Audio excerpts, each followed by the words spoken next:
whole slalom just so it comes naturally at the end of that. Yeah. I need to settle that.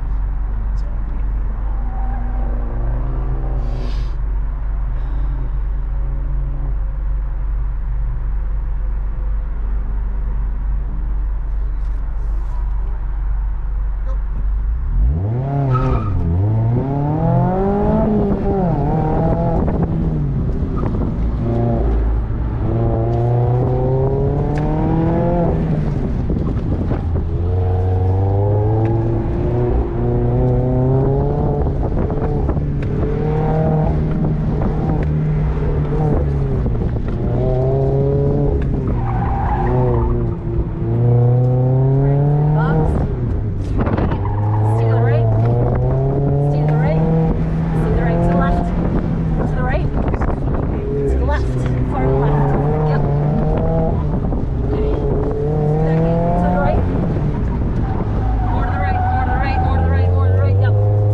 Thank you. You're on course.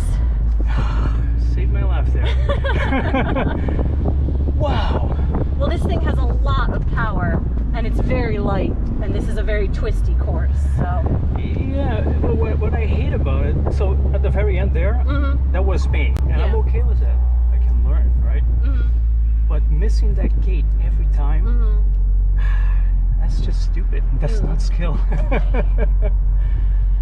It's hard, and I don't know if I hit any cones. Did I hit any cones? You did not hit any cones. Got the goddamn time this time. Woo!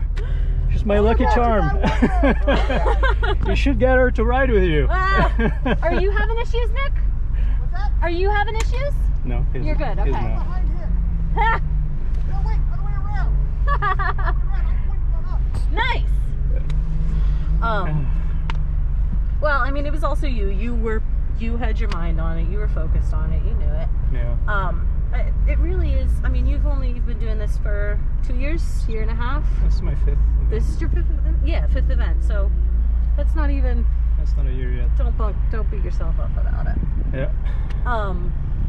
But I know where I can gain time. Absolutely. So this last lap, I might be able to pull it off. Yeah, and a little better. I'll hop out if you want. I think I'm good now. You should help somebody else. But thank you very much. Yeah, of course. The language of the cones. I mean, it's literally a language. Yeah. And there's. And I think I might be dyslexic. So. Yeah, you got it. There's just a certain amount of it that you have to pick up until it becomes second nature to just look at the cone formation and know what it's telling you to do. It's really hard to both navigate the course and run through the glossary in your mind of what it's telling you it wants from you. So you got it. I love your helmet. Oh, thanks. I made it myself. Nice. I need to redo it. Very cool. All right, have a good one. You got this. Yep. I believe in you. All right, thanks.